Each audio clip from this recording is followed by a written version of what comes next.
to ɗum benni kadi min calmini dendagal bandiraɓe arɓe ɗo hene ɓe mi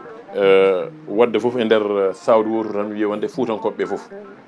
eyyi mi nani ɗo Wendu Boseyaɓe mi nani ɗo Diaraguel mi nani ɗo hene Bokke Mbaɓe mi nani ɗo Pete wasata mataw wonmo mi innani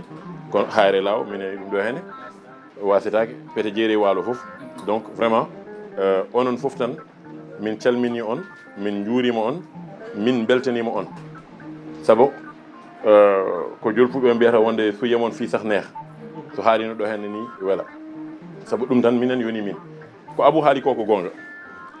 ummini min avant tout ko ittodirde kumpa saabu minen emin nana guure min meeɗa fawde toon koyɗe amen min meeɗa yiide hoɗɓe toon min meeɗa andude ko yimɓeɓe guuri ono guurdi yimɓeɓene kadi ene nana min meeɗa yiide min meeɗa haaldude amen etc donc ɗum woni objectif premier momin jogui par ce que mbaɗa wiya wonde neɗɗo sa anda ɗum en tout cas min momi anda mi yadata e muɗum min Amadou Ly momi anda ala foof e fannu mo mbawmi yadude e makko wona e banggue golle wona e banggue politique wona e banggue cehilagal wona e hay banggue goto par ce que komin nanguɗo wonde neɗɗagal neɗɗo koma mbawa ɓedde ɗum ha ganda holɗo tolni nde puɗɗa wawde annen ƴewde beete o oɗon mbawi waddude walla on mbawa waddude ceerno donc ɗum noon yowiti koye dow gandodiral so tawi on gandodira mi anda holno ɗum gasirta donc ɗum tagui tourné o d' abord avant tout objectif amen ko andodirde yimɓeɓe ittodirde kumpa e yimɓeɓe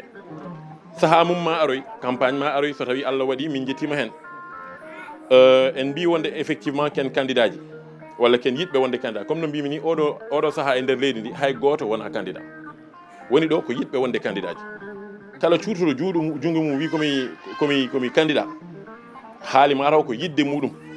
kono ko woni gonga haqiqa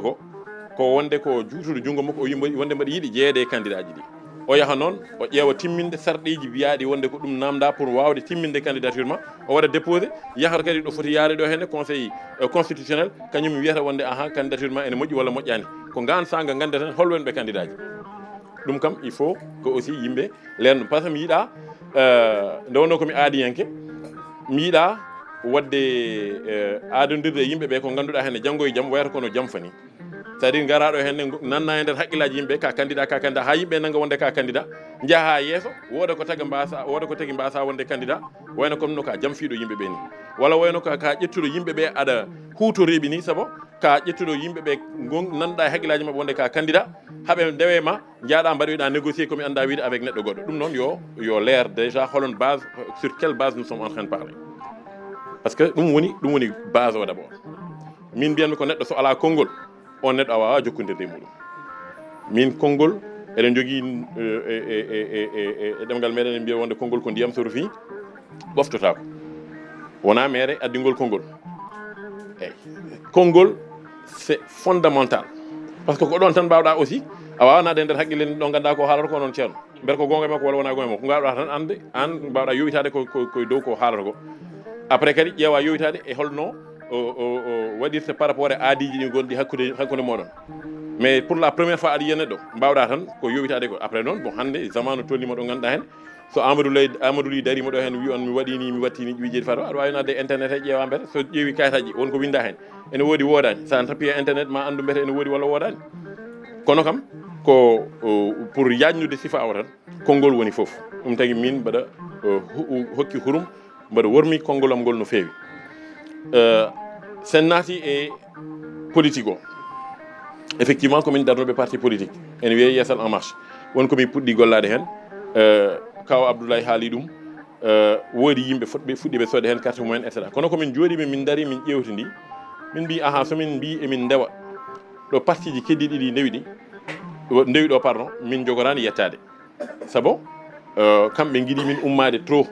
donc sa wi hande aɗa rewa ɗo ɓe ndewi ɗo henne ya yeey carte membre uji ya wat cellule aji ya watni ya wattini ƴeewi jeeri fati walo et cetera sa renaki an aɗana ƴeewa yaltude Dakar ko kamɓe ɓe gayni koɓe mbaɗanno e nder leydi ndi foof donc il faut qu'on soit pragmatique sa ƴeewi en marche o ni wonko addi ɗum son ƴeewi président gonɗo France o Emmanuel Macron parti makko wiyete ko la République en marche mais hade mawɗum wiyede la République en marche wonno ko mouvement ene wiye en marche tout court Emmanuel Macron c'est un technocrate o wona politicien sa wi politicien au sens neɗɗo ɓoyɗo e politique ene waɗa politique fodde duuɓi sappo walla waɗa duuɓi nogas ene woni hen ene yiilo et cetera woni maire woni ɗum et cetera wona ɗum 2016 ministre 2017 président avant ça conseiller technique sinon ko banquier d'affaires wonno Rothschild donc minenne min nangi ko hande zamanu ko ɗon tolni caɗele ɗe leydi ndi wuurata ndi walla leydi ndi kam wuurani caɗele kono ɓiɓɓe leydi wonɓe e leydi ndi ene guura caɗele ɗi guurata ndi caɗele ɗi sénégalais ɗi guurata ɗi ɗum min nangi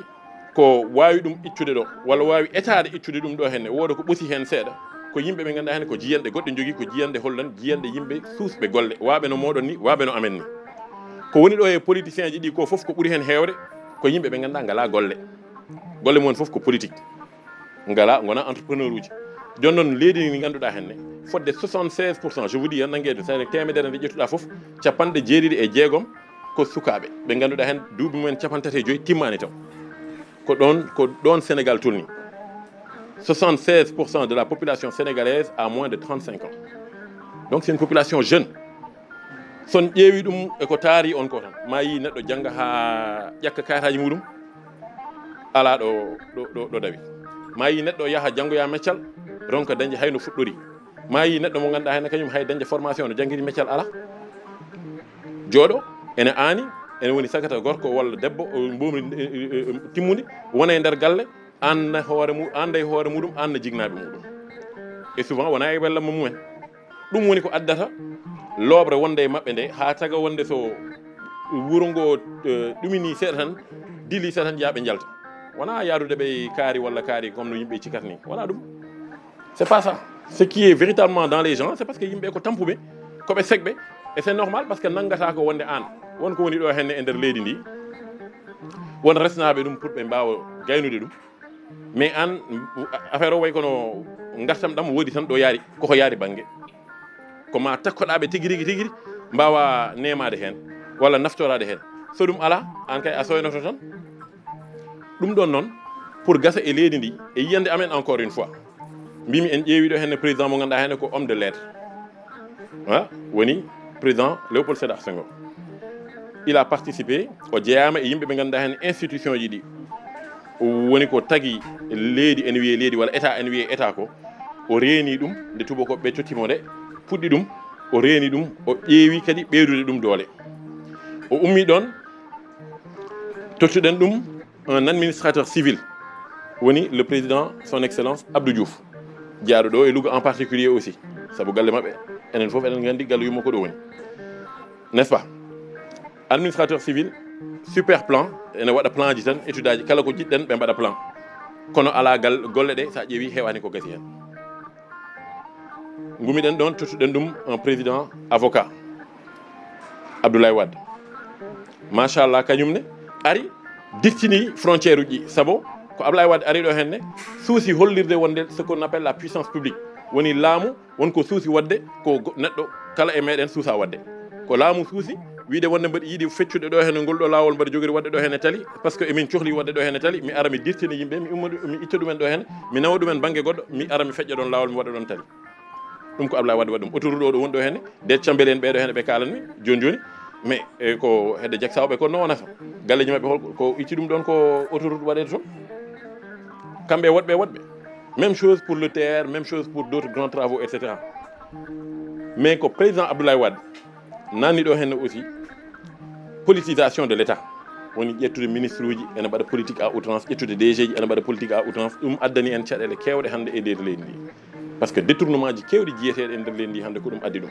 neɗɗo fawe jiya ministre an mo ganduɗa henne Amadou Ly mo ganduɗa henne jogaki galle gollorɗo hoore muɗum jogaki haydara fino subaka ene wone hen e waɗa dangdangi ha heɓa poste tan watte wiyeɗo ɗo hen watti sodde ɗo hen million centaine de millions ji walla watti sodde pompe uji walla ceerno wawa wonde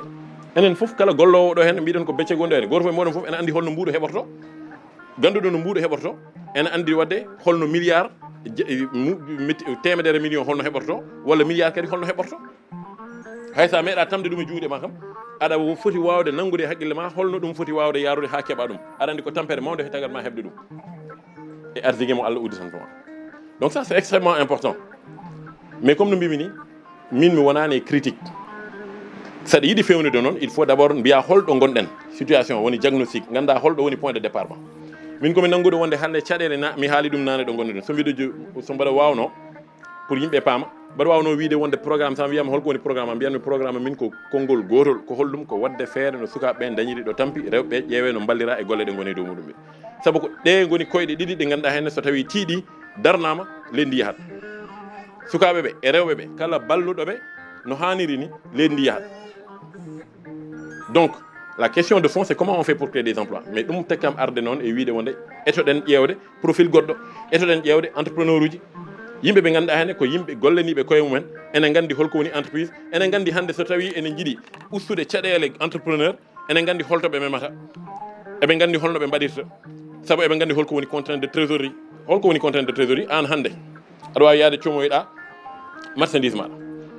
groupement féminin ene wawi arde ma wima aha Ali holto woni min da holto jooɗi voilà wiide Ali aha min komi jiɗɗo emin jogui mbotaya men o komin yiɗɓe sodde boluji temedere boluji mawɗi wona donc woni a dañi marché n'est ce pas joni an a lijjiti kalis pour wawde sodde boluji ɗi walla yeehi banque ɓe ñamlima mais wonɗo gadodirɗa e mabɓe ɗo banggal holno ɓe joɓirtuma wona ni hay eɓe mbaɗa ɗum ɓe cek mais mbiyan tan ɓe mbima par exemple so jii ha sabba naggam min jobma ɗum ɗo hen somi jii ha naggam saga et cetera wona ɗum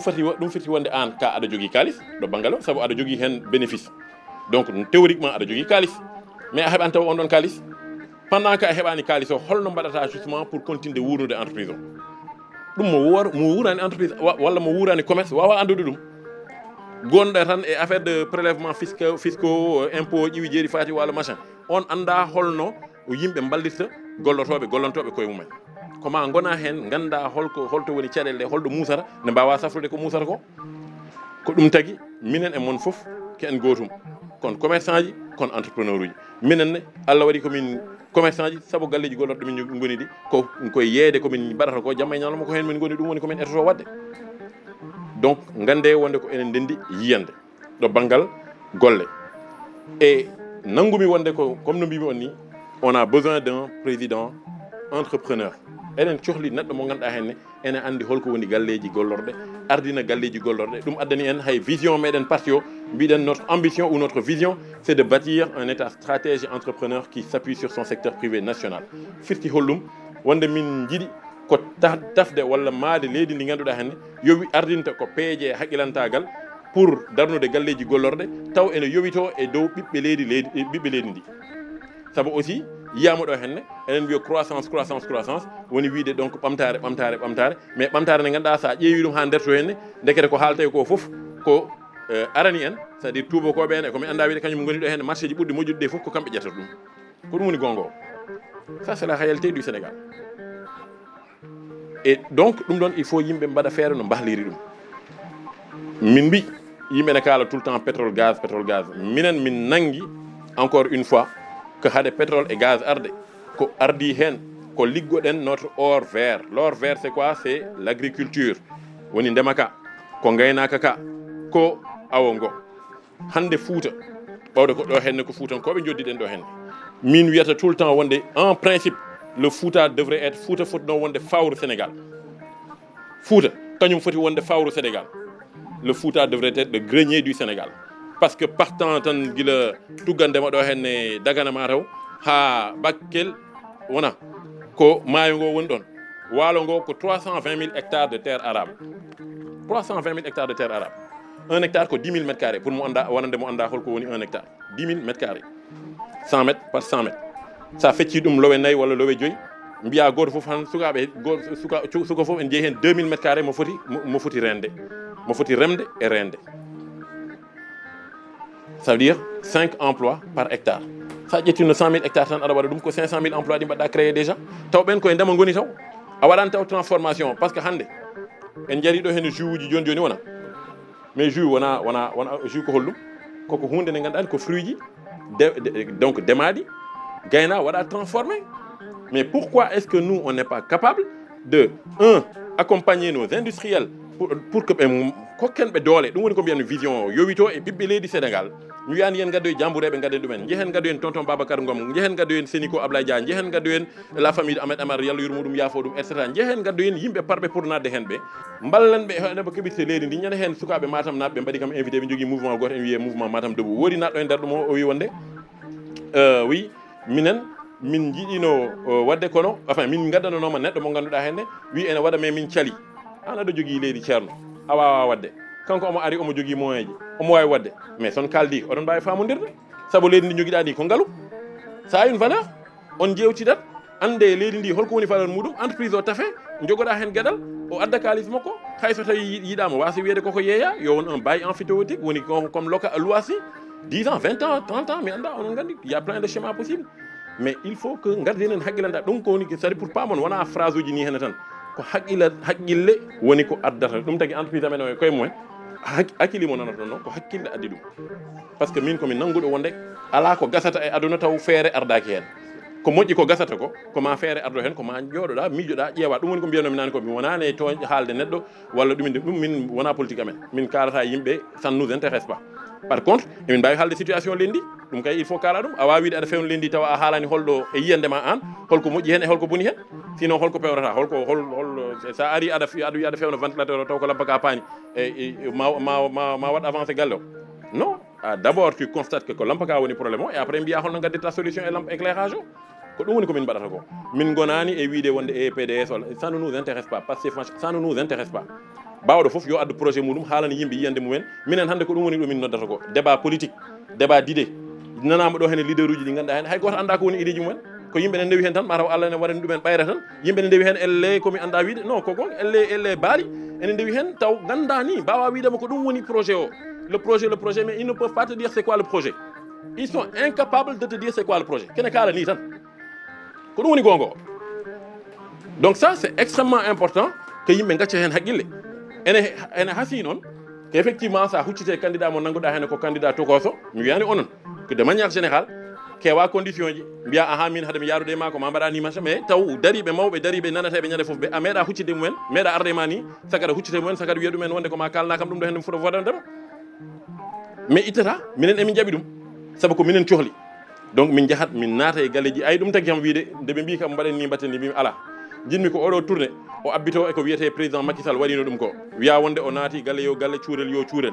en ngala temps wadde ko wanno ko kono kam eɗen mbawi étade abbitade ko wanno ko woni hollum ƴewde nadde gurel yo gurel walla en tout cas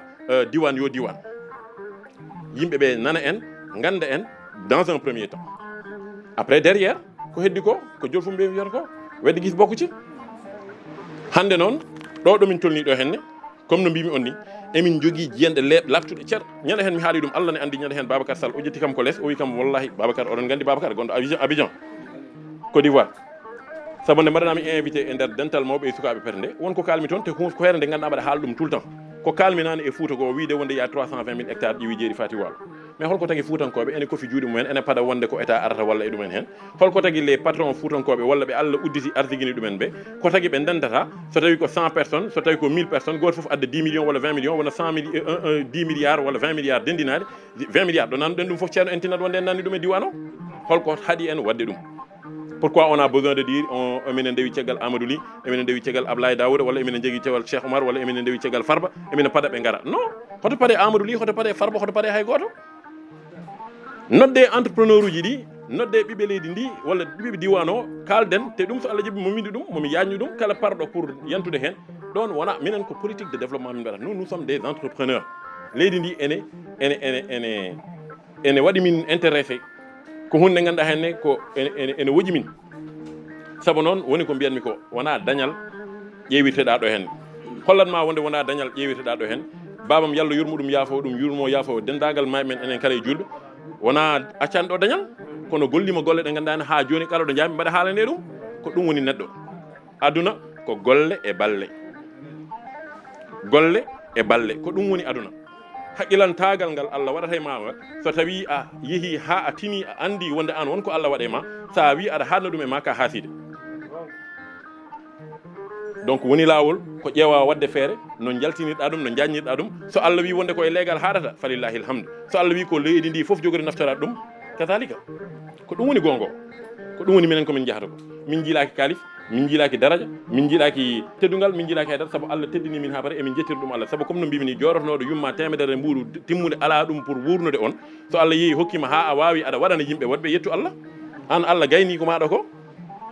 donc wona minen tagui min ummade hande sabu eminen gacci ɓesɗi amen caggal politique ko hunde musde noon kalis ma nani hen temps ma nani hen énergie ma nani hen hay ndimagu ma sa rentaki nani hen sabu sa rentaki hunde ne wawi tawrema siko ma mbaɗa feere tigui rigui Allah renma ndentoɗa ko mbaɗata ko kala jaɓɓal ngal jaɓɓuɗama yimɓe ngar lincita ƴeewa mbete wonko mbawi hoccude ɗon caggal c'est normal par ce que aɗa fooɗodira e yimɓe ɓe ganduɗa hen goto foof ene yiiɗi wonɓe ganduɗa ene jogui miijoji wonɓe ganduɗa ngala miijoji goto foof noon ko jolfuɓe ene jogui encore une autre expression kune ya hamni ngay toje sa boppo janax c'est la même chose goto foof kañum andi holno waɗata pour yettade ɗo yiiɗi yettade ɗo hen won hen ko yimɓe nunduɓe rewɓe Allah gonɗinɓe Allah et cetera mbiyata ko ahan min mbaɗata wonden gueɗe won hen ɓe ganduɗa hen kañumen hajumen ahan ma voilà mataw ene jogui wonɗo bindi ɗo en bindaki walla wonko gandi ko en ganda ko gon kalmi dangue darima mataw woodi jogoɗo wadde intercédé pour eux ɗum ko Allah andi ɗum ko wiide on tan Allah ne andi minen ñande Allah walluno min hamin keeɓi leydi ndi walla min keeɓi gueɗal e leydi ndi gansaga mo on ji woni ko mbino mon nano ko weddi guis bokkuti somin keeɓino wallahi mo on ji saabu ko golle tan tagui min ummade te si yimɓeɓe jaɓino kadi rewde e amen e feere nde min gaddi nde pour Fouta o wallahi kadi ɗum taw hay dara min keɓani mon ji wonde aha ɓe ko gollotoɓe grand mi noddimo hen non je vous appelle j'appelle kala mo ganduɗa mbaɗa nangui o en foti wawde yaltinde 10 millions hen e fawa min noddi on hen gaare mbaɗen feere no darninɗen ɗum ɗo henne hayso ko gurel yo gurel yo yimɓe men mbat feere no ndendiri ƴewtan hande wuuro ngo hande pete par exemple est ce que pete ene waasi 50 walla 100 personnes wawɓe yaltinde 5 millions chacun sa rendini ko woni ɗo woni caggal leydi ko woni partout 100 personnes wawɓe goto foof wiye yaltine 5 millions walla 100 donc so tawi ko 5 millions ɓe jaltini so tawi ko ɓe 100 woni 500 millions so tawi ko 10 millions ɓe jaltini woni 1 milliard so tawi ko 50 ari woni 250 millions mais hande sen ƴetti 250 walla 500 millions en mbaɗi ɗum organisé no hani ni cikkuɗon en mbawa liggade ko ganduɗa hen sukaɓe petenaɓe ene tina wonde kalis ari ɗon pour ene liggue non je demande est ce que cikkuɗon en mbawa wadde ɗum sen mbaɗi ɗum kanelnaɓe mbaɗi ɗum galoynaɓe mbaɗi ɗum goɗɗo e goɗɗo waɗi ɗum mais so ɓooyi aduna ko jokka jokki noon ko ɗum woni komin kalata ko minen ko ɗum woni yiyande amen pétrole gaz tout ça là ça c'est du blabla c'est bien emin gandani ɗum emin kumpiti ɗum emin gandi holno waɗi se ƴiwi jeeɗi fati wal mais ɓurata wadde fayida gaz o est ce que oɗon gandi gaz ene fewnire ammoniac est ce que oɗon gandi ammoniac ene fewnire engrais mbimi le gaz méthane gaz kalteɗo hen biyeteɗo sango mi anda hollum la ça c'est du méthane du CH4 le gaz là aɗa wawi fewnude hen ammoniac du NH3 le NH3 ko composant d' engrais minéral engrais o sa ƴetti ɗum aɗana waɗa ɗum e guese ma mais est ce que en mbaɗi hande est ce que henen hande e stratégie meɗen en mbaɗi prévoir ƴettude gaz o pour waɗde ɗum e ndemaka non on a signé un contrat avec BP où le gaz o foof waɗete comprimé waɗe gaz liquide ƴette yeeye tubakoɓe wiye wonde kamɓe ɓuuri ɗum sohlude c'est de ça que nous parlons nous d' accord en ngala gandal e bawal yaade e nder maayo ngo e nder gueeƴi o jehen mbaɗen toon plateforme o très bien donc il nous faut les majors ƴiwi jeeɗi fati wa mais après quand même on doit avoir une orientation une décision sur l'utilisation finale du gaz l' essentiel que c'est ko yo kalis o arte maɓɓe tan mais kamɓe ɓe ngara ɓe ƴetta ɓe kutoro ɓe nawato maɓɓe to henne saabu eɓe cohli ɗum pour énergie maɓɓe pour industrie ji maɓɓe pour machin machin enen eɗen jeeɓa donc encore une fois nous avons besoin de nous engager nous avons besoin quand je dis nous ko enen ɓe kallani saabu noon hay goto wawa ittande en ɗuma ko enen mbawi ɓe wajiɓe wonɓe ɗo ɓe hay goto wona ɓe pinani tan ɓe gari ɓe mbi ko min woni président walla min woni ministre non ko ɓe fawaɓe ɗo won woto tan ɓeɓe haaɓe jooɗi wasata ɓen nana jiiya te encore ɗum ko punti ɗum ko miñam aali mbaɗi sikam wasata ko min heccimo donc miñam aali kaldan miɗo hen c'est bien aɗa wawi effectivement wiide tu assume pour hoorema mais aɗa andi ko woni tigui rigui politique tigui rigui nafowo ko politique ballowo ma pour que becek mo kalata o wawa yajje mbawa hebde financement mbawana hoorema wona téléphone mo ɗi kaari sodanma wona wutte mo amal li addanma wona layya nga ndi amal li addanma wona ɗum ɗon par ce que ɗum ɗon ko fodde hakkude meɗen tawɗen ko jignaɓe meɗen enen mbaɗa ɗum en gandodirano Allah waɗi hande en gandodiri somi wawi mi waɗat somi wawa noon min komi wawa mi waɗata ɗum neɗɗo wawa wadde feere ha wonnami komi wawa c'est pas possible jayuma tar mi wonani ɗo hen mbaɗa yeeya wonde e komi non non non mi ala hen ko mbawami tan mbaɗanmi komi wawa mi watta ɗum saabu ko ɗum woni ko nafata neɗɗo o kadi donc son ƴeewi konnguli bindaɗo ɗo ndi nana winda hen komkomi rew domi rew woni ngalu leydi ndi yo artiri juuɗe ɓiɓɓe leydi ndi nana winda hen digue jeefe woni aadiyankagal ngal kalannomi ngal neɗɗo so tawi a hokkiri konngol ma a haali hunde wat feere ndena konngol ma mbaɗa feere no gayniɗa ɗum nde Allah yentata hen ko ɗum woni gonga o min garani ɗo henne pour haalde ha wela comme no kaldirɗon ni miñam Abou même chose haali ɗo henne gonga o haali mais ene moƴƴi aussi minen min jaabo gonga gonga ko holɗum wonde so tawi ko yiyande tan e pellital tan e gandal tan emin jetti hen Allah wonko Allah resi min hen te wona minen tan sa nani minen ko min e goɗɗo e goɗɗo e goɗɗo goto foof adda gandal muɗum mbadden ɗum wona gandal ɓurgal yaajde emin jogui ɗum emin paari so tawi min desnama somin keeɓi comme no mbimini falillahi alhamdu somin keɓani min jokka golle saabu ko gonga e amen wona min keɓani tan min kofo juuɗe min keɓani min jokkat te piɓe ɗum nangue ɗum inchallahu taala japere nde en jooɗoto hen so Allah jaaɓi woni komi anda kay ko mbete ko 2024 2029 34 39 44 49 ɗum ko Allah ɓuuri ɗum humpitade ko Allah nde Allah gayni ɗum foof ko nden wonata yo ar arda jaam naftore ɗum enen foof ɗum woni komin kalata ko kala komin mbaɗa e aduna amen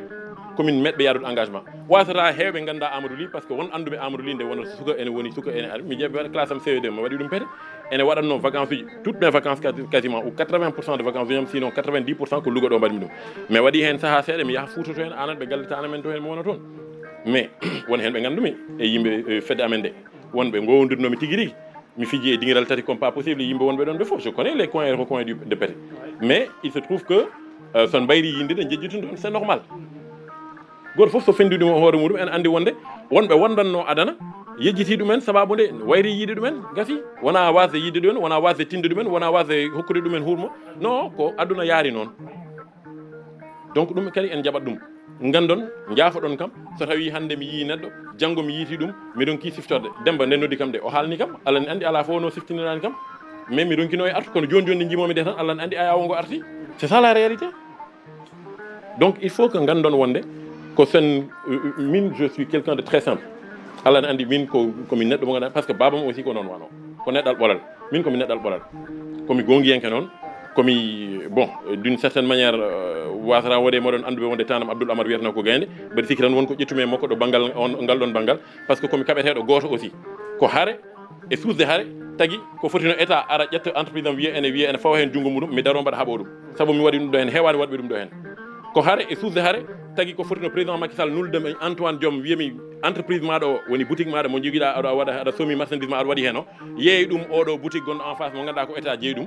contrat en wonno hakkude muɗum fodde 277 milliards de contrat en woni hakkude ma e boutique goɗɗo o mi ko yeru tan ha pamon ko gonmi haalde ko hakkudam e Sénélec gonmi haalande on ɗo hen mbaɗa jogui boutique am mbaɗa somo mbaɗa yeeye mbaɗa jogui boutique ɓurɗo mawnude nan ɗon ene wiye Sénélec won produit moɓe cohlata mo ganduɗa hen mataw rewde yam ɓuuri webde pour kamɓe ɓe mbawa addude ɗum mbaɗa adda mbaɗa yeeyaɓe ɗum min signili contrat de 277 milliards goto o ko 187 milliards goɗɗo o ko 90 milliards a faami jeeyen ha nder puɗɗoɗen liggade ɗum joɓon kamen fodde 7 milliards de francs CFA aɗen kam on contrat hankkadi wiyatake natani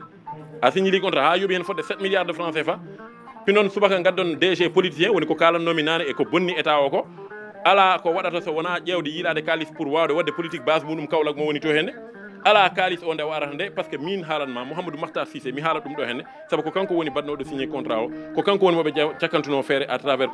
ndeɗo haare ko Mouhamadou Makhtar Cissé billahi lladi la ilaha illa hu e waktu Allah o mbiyami kanko hokkatno bitey pasuji no yaari Kaolack kabatoki ne waɗata ne waɗaya politique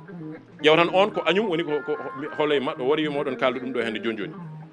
non waɗi e moɗon mbaɗa sikki ko an haal ɗum min gonani caggal ma min jiiɗi wonde sarama ɗum woni gonga sabu ko wonɓe caggal maɓe ko ɓen goni yiwoɓe mo paaka ɓe sabu ko ɗum woni ko waɗimo ko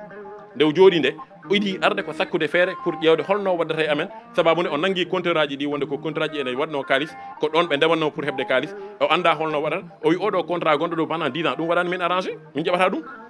donc oɗo boutique gonɗo yeesam mo mbiyami yomi waddu o mi ittanmo mi ƴeewa mi addoya boutique goɗɗo non au lieu o itta boutique o ƴetta boutique gonɗo à côté boutique sénégalaise mais Allah waɗi boutique sénégalaise goɗɗo baɗowo ɗum woɗani o yeehi wadde boutique israélienne o waɗi ɗum pour pas mon ko karanmi ko goto foof haaldade muɗum e diwan e domaine mo woni o est ce que mon jaɓ ɗum tan guitta boutique sénégalaise gonɗo ɗo gadda boutique israélienne ƴetta kaali Sénégal aɗa yoɓira ɗum duttoɗa aɗa waɗa des surfacturation de presque 6 milliards de francs CFA min mi windi OFNAC e ɗum ɗon mi ya en surcoût yoɓe kalanen holto kalis o naati c'est-à-dire il faut comprendre l'indi hande ɗo tolni c'est ça la réalité de ce pays joni noon mi haala noon président nulduma yimɓe wima 277 milliards gonɗo hakkunde moɗon o yeey contrat ji ɗi Sénélec an e hoorema entreprise mo joguiɗa boutique maɗo e hoore muɗum min jiiɗi ko gacca ɗum ƴetta jeeyata ɗum boutique gonɗo en face o boutique mawɗo mo état o jeeyo holno foti yimɓe ceerno ko goto e moɗon foof namdo toon hoole e moɗon tan biyowo min mi yeeyani taw ganduɗa sa yeeyino so famɗi ha famɗi 10% ma ƴettu ɗum hen woni 27,7 milliards ma ƴettu ɗum c'est à dire aɗa wawi ƴettude fodde 27,7 milliards an caloɗa mbiya min dimagam ala coggu hay goto wawa sodde ɗum woni ko jaami min muusi ha maayi 2019 emin mbaɗa fodde 11 milliards de chiffre d'affaires 11 milliards wona cahan 11 milliards c'est 11 000 millions woni ko kalantomi nane ko entreprise am e ligguima 11 milliards en 2019 gummimi 2019 11 milliards jippimi ha 167 millions c'est à dire que ɓe mbari ɓe entreprise anni o ko warnode entreprise o hawma e pak hande Allah e bawɗe muɗum saabu emin jogui gandal muɗum emin jogui katantagal muɗum emin mbawi ɗum Allah waɗi min gagnima contrat 20 milliards Mauritanie 20 milliards wona cahan ceer wona cahan hewani ɓiɓɓe leydi Sénégal mi haalani Fouta hewani ɓiɓɓe leydi Sénégal wawɓe wadde komin mbaɗata ko mi haalani Fouta mi wiyani Foutonkoɓe de mbimi ko Sénégal hewani e nder Sénégal wawɓe ɗum noon wona mataw jambaragal amen tan ko Allah kadi e welamma muɗum mais il faut savoir que ɗum ene woodi ɗo henne il y a pas beaucoup de gens qui savent faire ce qu'on fait nous faisons partie des gens qui font rayonner le Sénégal min o kalɗo e moɗon mi haali ɗum mi halti ɗum mi wi président Macky Sall min joddima de ɓe noddi kam ɗo henne rawde ɓe mbi kam wonde min jii ko golliɗa Keur Massar min jiiɗi ko gara balla min e législative ɗi mbimi wawa wonde mbimi ɓe hande min ko kalmi ko ballodiren holno ballodirten min mbaɗa wawi darnude projet de 5 milliards de dollars ça fait presque 3 000 milliards de francs CFA mi darna ɗum liggoɗen ɗum e nder Afrique mi waɗa ɗo usine mbaɗa gollina ɓiɓɓe leydi Sénégal mbaɗa yajna ɗum yimɓe ene daña Sénégal kadi ene daña ndam kono on mbaɗan ɗum pourquoi est ce que on mbaɗan ɗum ɓurani on ko liggoɗade israélien je pourquoi ceerno ko ɗum woni ko poɗɗen haalde ko min iɗi yaarude e ma min iɗi wiide wonde politique wona endam wona ƴiƴam e nder gallam mi ɗum kay hoto yiiɗoy ɗo woɗɗi e nder endamam direct ene waɗi wonɓe partie ji goɗɗi min mbaɗa wone goɗɗum ɗum hollanma wonde politique wona endam wona ƴiƴam et on l'accepte y a pas de problème je n'attends pas Abou haali ɗum wona endamam hande ardi e yam ɗo banggal politique ko suuti kam ko wona maire itti imam Papa Sall acci haajuji muɗum janggo omo jogui école franco arabe omo waɗa organisé composition omon ɗo jooɗi ha joni holko joƴinimo ɗo henne duusde en e mawninde en yalna yallah fayla imam billahi lladi yallah fayla donc comme no ko mbiyannomi ko ni tan Abou haali ɗum so on jaggi koye mon so on jaggani ha joni ala probléme somin keeɓi momin gaddu enen fof nden ala problème voilà so on jaggi mbimi on jaggi koye mon so on jaggani somin keeɓi momin gaddu naftorden enen fof diwan o ene ɓendi min diwan o juste hay somi wonano haalpular logiquement min mi liggota ko Sénégal taw mi hokka ittanani Fouta gueɗal sasko ko Allah ittani Fouta gueɗal ɗo banggal leydi e ndiyam donc saɗa yiiɗi fewnude leydi ndi aɗa yiiɗi ñamminde leydi ndi aɗa yiiɗi remde ko gurdata aɗa yiiɗi wurdude ko ndemata mais ko Fouta liggotoɗa ceerno sa liggaki ɗum a liggaki leydi ndi ko goɗɗum kalta ɗum woni gongo Allah jarama on jarama min beltinima on min paami ko kalɗon ko kono comme no mbimi ni awre min keɓani laamugo ɗon gudditumi min mi wiyata wonde aha momin battuni mi wawa saabu somi wi mbaɗa waɗɗum mi haali wona gonga gueɗal politicien walla gueɗal homme politique wona arde wiide aha hol waɗa ɓeɗo hen becceg ndehe kalis nani mbaɗa hen ɗum ɗon c'est pas vrai c'est pas mon rôle c'est le rôle d'une institution financière ça ko institution financière ñamlata kalis liggoɗa parce que entrepreneur aussi c'est comme ça que ça fonctionne tu empruntes tu prends le risque d'entreprendre tu travailles et tu rembourses ta dette nous sommes des entrepreneurs ko ɗo min dewi y a que ça mi wona ce qu'on appelle en français le don d'ubiquité woni mi wawa wonde partout l'omniscience mi anda fof l'omnipotence mi wawa fof ɗum ko Allah jeeyi ɗum andi fof wawi fof woni fof bangue fof ɗum ko Allah tan jeeyi ɗum le don d'ubiquité l'omniscience l'omnipotence sont des qualités divines et exclusivement divines donc encore une fois Allah jarama on jarama so tawi wonko oñi e haala ka ko minen taati ko minen goni ɓe timmani so tawi kadi feewi gandon ko jomiraɗo joom baɗe bawɗe o wadde ɗum Allah jarama on jarama merci beaucoup